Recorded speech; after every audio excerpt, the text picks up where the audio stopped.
بسم اللہ الرحمن الرحیم۔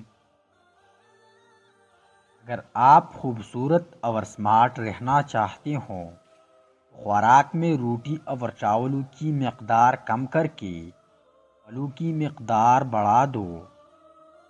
چائے پینے سے گیس کی پرابلم بڑھ جاتی ہے۔ چنے کی دال کو اکثر کھاتے رہا کرو، یہ خون کی روانی کو درست رکھتی ہے۔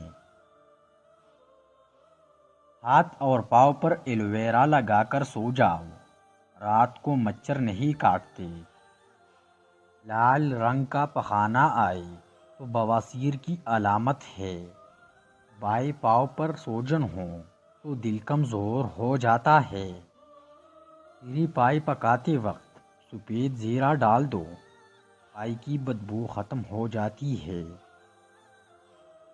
زیادہ ٹھنڈے پانی سے نہانے سے جسمانی تھکاوٹ میں اضافہ ہو جاتا ہے۔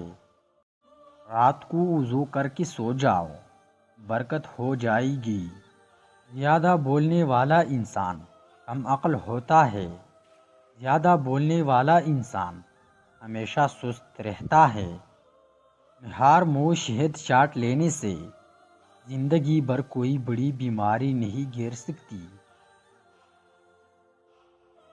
جس جگہ چیونٹیاں زیادہ ہوں اس جگہ 2-3 لونگ پھینک دو، چیونٹیاں آنا بند ہو جائے گی۔ کالا نمک چاٹنے سے انسان کی عمر میں کافی حد تک اضافہ ہو جاتا ہے۔ ناریل کھانے سے بندی کی اندر کی سستی اور کمزوری دور ہو جاتی ہے۔ بہت ساری لوگوں کو نہیں معلوم کہ مچھروں کی گردے ہوتے ہیں۔ جب وہ آپ کا خون چوس لیتے ہیں تو ساتھ ہی آپ پر پیشاب کر دیتے ہیں۔ اگر اپنی صحت اچھی رکھنا چاہتے ہو تو چاولوں کے بعد دودھ پینے سے پرہیز کرو۔ پتھی میں پتھری ہونے کی علامت سینے میں تیزابیت اور معدے میں جلن کا احساس ہونا ہے۔ سوتے وقت آنکھوں میں سرما ڈالنے سے آنکھ میں چمک آ جاتی ہے۔ دودھ میں کشمش ڈال کر کھانے سے دل کو طاقت مل جاتی ہے۔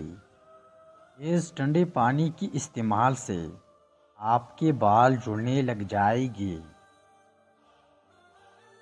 ایک دوپہر کے وقت، جس کو زوال کا وقت کہتے ہیں، باوضو بیٹھ کر یا رحمانو 41 بار پڑھ کر پانی پر دم کرے اور اس پانی میں سلائی ترک کر کے ساتھ ساتھ سلائیاں دکھتی آنکھوں میں 3 دن لگاؤ۔ انشاءاللہ آرام ملے گا اور پھر کبھی آنکھ نہیں دکھے گی۔ ہارٹ اٹیک سے بچنے کے لیے روزانہ نہار منہ سیب کھائے اور 1 لہسن کھائے۔ زندگی بھر کی تندرستی چاہتے ہوں تو گوشت ہمیشہ جوان جانور کی کھائے۔ بدہضمی سے ہونے والی سر درد اور گیس کے لیے نہار منہ 1 سبز الائچی چبا کر کھائے۔